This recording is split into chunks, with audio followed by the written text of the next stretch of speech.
Assalamualaikum warahmatullahi wabarakatuh dan selamat siang. Perkenalkan, saya Nilwandisa Fitri. Saya dari kelompok 5. Sini saya akan menjelaskan materi etika dan profesi keguruan. Nah, adapun materi yang diberikan kepada kelompok kami yaitu hypnoteaching atau seni berkomunikasi. Kami dari kelompok 5 beranggotakan yang pertama saya sendiri, Nilwandisa Fitri, kemudian Hernila Yanti, dan Makfira Warahma. Subbab materi dari materi hypnoteaching ini, yang pertama pengertian hypnoteaching, yang kedua kualitas, peran, dan langkah-langkah dasar menjadi guru yang menguasai metode hypnoteaching, yang ketiga cara penerapan metode pembelajaran hypnoteaching. Nah, yang pertama pengertian dari hypnoteaching. Secara harfiah, hypnoteaching berasal dari kata hypno, artinya hipnotis, dan teaching yang artinya mengajar. Ajar mengartikan hypnoteaching sebagai seni berkomunikasi dengan jalan memberikan sugesti agar para siswa menjadi lebih cerdas. Nah, hypnoteaching hanya bermain dalam tataran kekuatan pikiran alam bawah sadar. Dengan menguasai hypnoteaching, maka guru dan pendidik akan memahami pola kerja pikiran yang sebenarnya. Hypnoteaching murni bermain dalam tataran eksplorasi alam pikiran saja, tidak ada unsur-unsur magisnya. Manfaat yang dihasilkan dari pelatihan hypnoteaching ini, proses pembelajaran terasa lebih menyenangkan, menghadirkan pendekatan hati sanubari dalam proses menjalin hubungan harmonis antara guru dan siswa, menarik perhatian siswa dengan berbagai permainan kreasi, mengatasi anak-anak yang malas belajar dengan komunikasi diri, membantu persoalan psikologis mentalis siswa dengan kekuatan pikiran manusia. Nah, yang kedua, kualitas, peran, dan langkah-langkah dasar menjadi guru yang menguasai metode hypnoteaching. Kualitas guru. Menjadi seorang guru bukanlah pekerjaan yang mudah, sebagaimana yang dibayangkan oleh sebagian orang. Sebab, pada dasarnya, menjadi guru profesional tidak hanya bermodal pada penguasaan materi dan mampu menyampaikannya kepada siswa. Akan tetapi, menjadi guru yang profesional juga harus memiliki keterampilan, kemampuan khusus, mencintai profesinya, serta mampu menjaga kode etik dan lain sebagainya. Dalam undang-undang tentang guru disebutkan bahwa guru adalah pendidik profesional dengan tugas utama mendidik, mengajar, membimbing, mengarahkan, melatih, menilai, dan mengevaluasi peserta didik. Nah, guru yang bermutu ditentukan oleh 4 faktor. Nah, faktor yang utama itu kemampuan profesional. Kompetensi profesional guru adalah kemampuan penguasaan akademik atau mata pelajaran yang diajarkan yang sesuai dengan kemampuan mengajarnya sehingga ia memiliki wibawa akademis. Kompetensi profesional yang dimaksud adalah kemampuannya untuk menguasai masalah akademik yang sangat berkaitan dengan pelaksanaan proses belajar mengajar. Dengan demikian, kompetensi ini mutlak dimiliki untuk menjalankan tugasnya sebagai pendidik dan pengajar. Kemampuan profesional guru mencakup inteligensi, sikap, dan prestasi pada bidang pekerjaannya. Secara sederhana, hal ini ditunjukkan dengan kemampuan menguasai materi pengajaran dan metodologinya. Faktor yang kedua yaitu upaya profesional. Upaya profesional adalah upaya seorang guru untuk mentransformasikan kemampuan profesionalnya ke dalam tindakan mendidik dan mengajar supaya mencapai hasil yang memuaskan. Upaya profesional ini antara lain diwujudkan dengan penguasaan keahlian dalam menyusun program pengajaran sesuai tahap perkembangan siswa, menyiapkan pengajaran, menggunakan bahan-bahan ajar, mengelola kegiatan belajar, dan mendiagnosis keberhasilan. Faktor yang ketiga yaitu waktu yang tercurahkan untuk kegiatan profesional. Waktu yang tercurahkan untuk kegiatan profesional adalah intensitas waktu dari seorang guru yang dikonsentrasikan untuk tugas mengajar. Konsep waktu belajar diukur dari intensitas belajar siswa secara perorangan. Guru menyiapkan salah satu prediktor terbaik dari hasil belajar siswa. Tidak mungkin guru menjadi profesional jika hanya sebagian kecil waktu yang dicurahkan untuk pekerjaannya, sedangkan sebagian besar waktunya digunakan untuk melakukan kegiatan lain. Nah, yang keempat, akuntabilitas. Pendapatan seorang profesional ditentukan oleh kemampuan dan prestasi kerjanya. Ia terikat oleh kepentingan klien, yaitu siswanya sebagai pembayar pendidikan. Jika klien puas atau siswa puas dengan hasil kerjanya, maka guru akan memperoleh imbalan setimpal. Sebaliknya, bila ia tidak mampu menjalankan tugasnya dengan baik, maka tidak sepantasnya ia memperoleh imbalan memadai. Nah, ini dia keempat faktor untuk menjadi guru yang berkualitas. Nah, selanjutnya materi akan dibawakan oleh teman saya, Makfira Warahmah. Saya Makfira Warahmah. Di sini saya akan melanjutkan dengan membahas peranan guru dalam proses belajar mengajar. Seorang guru dalam proses belajar mengajar memiliki beberapa peranan, yakni sebagai demonstrator, pengelola kelas, manajer, mediator, fasilitator, dan evaluator. Langsung saja kita mulai pada bagian pertama, yaitu guru sebagai demonstrator. Melalui peranannya sebagai demonstrator, lecturer atau pengajar, guru hendaknya senantiasa menguasai bahan atau materi pelajaran yang akan diajarkan. Di samping itu, guru juga perlu meningkatkan di bidang ilmu yang dimilikinya.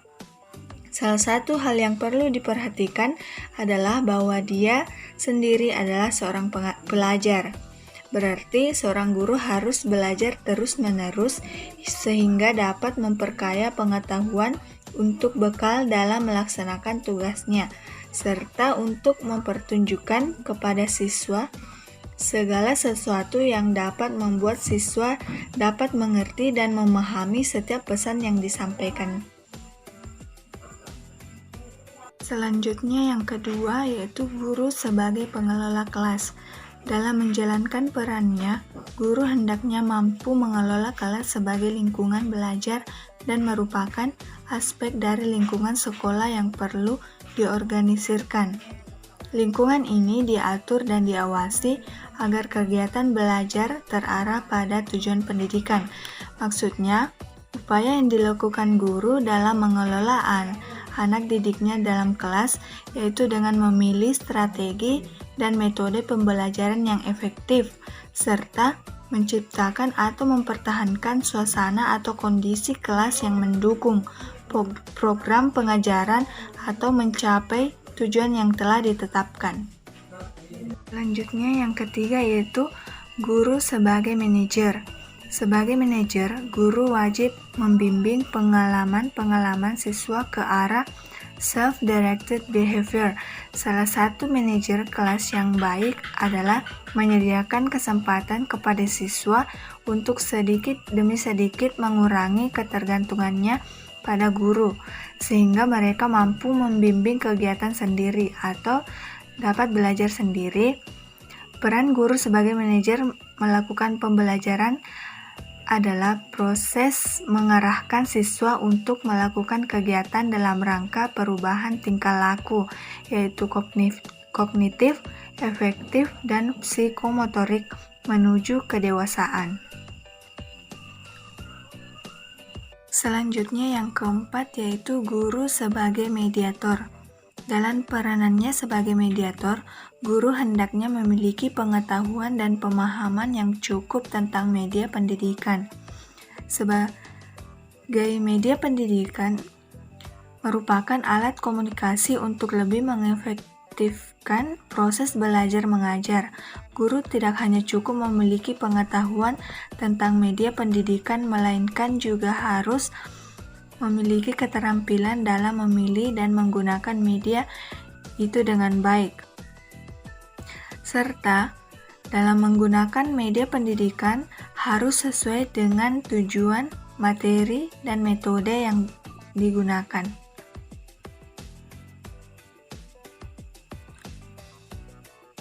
Mengenai poin yang kelima yaitu guru sebagai fasilitator. Sebagai fasilitator, guru harus mampu mengusahakan sumber belajar yang berguna yang dapat menunjang pencapaian tujuan dalam proses belajar mengajar baik yang berupa narasumber, buku teks, majalah, ataupun surat kabar.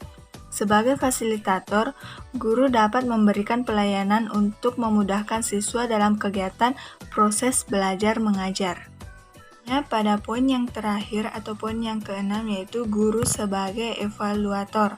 Sebagai evaluator, guru berperan untuk mengumpulkan data atau informasi tentang keberhasilan pembelajaran yang telah dilakukan. Dengan memberikan evaluasi atau penilaian terhadap hasil yang telah dicapai, baik oleh siswa maupun guru, kegiatan evaluasi bertujuan untuk mengetahui apakah tujuan dan kurikulum pendidikan sudah tercapai atau belum. Assalamualaikum warahmatullahi wabarakatuh. Perkenalkan, nama saya Herni Leyanti, NIM 1901402032, kelas 4A Program Studi Pendidikan Matematika. Saya sebagai pemateri ketiga sekaligus pemateri terakhir dari materi hypnoteaching. Sini saya akan menjelaskan tentang langkah-langkah dasar menjadi guru yang menguasai hypnoteaching. Langkah pertama yaitu niat dan motivasi dalam diri sendiri. Karena kesuksesan seseorang tergantung pada niat dalam dirinya untuk bersusah payah dan bekerja keras dalam mencapai kesuksesan tersebut. Sebab, niat yang besar akan memunculkan motivasi yang tinggi dan komitmen dalam bidang yang ditekuni. Kedua yaitu patching.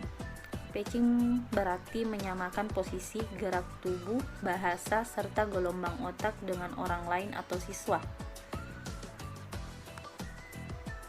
Sini saya akan menjelaskan tentang langkah-langkah dasar menjadi guru yang menguasai hypnoteaching. Langkah pertama yaitu niat dan motivasi dalam diri sendiri. Karena kesuksesan seseorang tergantung pada niat dalam dirinya untuk bersusah payah dan bekerja keras dalam mencapai kesuksesan tersebut. Sebab, niat yang besar akan memunculkan motivasi yang tinggi dan komitmen dalam bidang yang ditekuni. Kedua yaitu patching. Patching berarti menyamakan posisi, gerak tubuh, bahasa, serta gelombang otak dengan orang lain atau siswa. Sebab pada prinsipnya manusia lebih cenderung atau lebih suka berinteraksi dengan teman yang memiliki banyak kesamaan, sehingga dia akan merasa nyaman. Yang ketiga yaitu landing. Landing memiliki pengertian pemimpin atau mengarahkan sesuatu. Sebab pada prinsipnya manusia lebih cenderung atau lebih suka berinteraksi dengan teman yang memiliki banyak kesamaan, sehingga dia akan merasa nyaman. Yang ketiga yaitu landing. Landing memiliki pengertian pemimpin atau mengarahkan sesuatu. Hal ini dilakukan setelah proses packing karena apabila proses landing dilakukan sebelum packing akan mengakibatkan risiko sama saja kita menyuruh siswa untuk melakukan sesuatu dengan keadaan tertekan atau terpaksa. Yang keempat, gunakan kata positif. Karena penggunaan kata positif ini sesuai dengan cara kerja pikiran bawah sadar yang tidak mau menerima kata negatif. Di sini kita menggunakan kata-kata positif dalam mengajar. Jangan sampai kita mengeluarkan kata-kata yang negatif. Yang kelima yaitu berikan pujian. Karena pujian merupakan reward atas peningkatan harga diri seseorang. Pujian merupakan salah satu cara untuk membentuk konsep diri seseorang. Maka dari itu, diberikan pujian pada siswa yang tulus sehingga mereka akan terdorong untuk melakukan yang lebih dari sebelumnya. Di sini kita disuruh untuk memberikan pujian kepada siswa yang memiliki prestasi yang di kelas. Karena pujian sangat penting untuk mendorong siswa lebih maju dari sebelumnya. Selanjutnya yaitu cara menerapkan metode pembelajaran hypnoteaching. Cara pertama yaitu yelling. Yelling atau berteriak dipakai untuk mengembalikan konsentrasi peserta didik ke materi pembelajaran dengan meneriakkan sesuatu bersama-sama. Sebaiknya tata cara berteriak atau menyaut secara bersamaan tersebut telah disepakati semenjak awal pembelajaran, seperti membuat yel-yel dalam kelas. Dan kita sebagai guru telah menyepakati dan memberikan suatu yel-yel di kelas agar kelas tidak merasa bosan. Yang kedua yaitu jam emosi. Jam emosi merupakan jam untuk mengatur emosi. Pada hakikatnya, emosi setiap orang bisa berubah-ubah setiap detiknya. Demikian juga dengan peserta didik di sekolah. Maka kita sebagai guru dapat memberikan materi dengan tidak membuat peserta didik merasa jenuh atau bosan. Kita bisa menggunakan cara jam tenang dan jam diskusi. Kita bisa menggunakan jam tenang saat memberikan materi. Di situ peserta didik bisa berkonsentrasi mendengarkan materi yang diberikan. Yang kedua yaitu jam berdiskusi, di mana peserta didik diberikan waktu untuk berdiskusi sesama peserta didik. Jam emosi merupakan jam untuk mengatur emosi. Pada hakikatnya, emosi setiap orang bisa berubah-ubah setiap detiknya. Demikian juga dengan peserta didik di sekolah. Maka kita sebagai guru dapat memberikan materi dengan tidak membuat peserta didik merasa jenuh atau bosan. Kita bisa menggunakan cara jam tenang dan jam diskusi. Kita bisa menggunakan jam tenang saat memberikan materi. Di situ peserta didik bisa berkonsentrasi mendengarkan materi yang diberikan. Yang kedua yaitu jam berdiskusi, di mana peserta didik diberikan waktu untuk berdiskusi sesama peserta didik. Yang ketiga, ajarkan dan puji. Dalam skala rata-rata, proses pembelajaran menunjukkan bahwa anak mengingat 20% dari apa yang mereka baca. Anak mengingat 30% dari apa yang mereka dengar. Anak mengingat 50% dari apa yang mereka katakan. Dan anak mengingat 50% dari apa yang mereka lakukan. Maka dari itu, setiap peserta didik yang melakukan prestasi dalam kelas, sebaiknya kita memberikan pujian yang dapat mendorong peserta didik tersebut bisa lebih maju dari sebelumnya. Cara terakhir yaitu pertanyaan menarik. Dalam membentuk sebuah pertanyaan yang bisa meningkatkan prestasi belajar peserta didik, yang diperlukan suatu pertanyaan khusus yang bisa membangun proses pembelajaran, memberikan solusi, meningkatkan dan mengarahkan peserta didik menjadi lebih bermotivasi dalam mengikuti pembelajaran. Itulah tadi materi yang dapat saya sampaikan. Apabila ada salah kata mohon dimaafkan. Saya perwakilan dari kelompok 5 materi hypnoteaching seni berkomunikasi mengucapkan terima kasih. Akhir kata wabillahi taufiq walhidayah. Wassalamualaikum warahmatullahi wabarakatuh.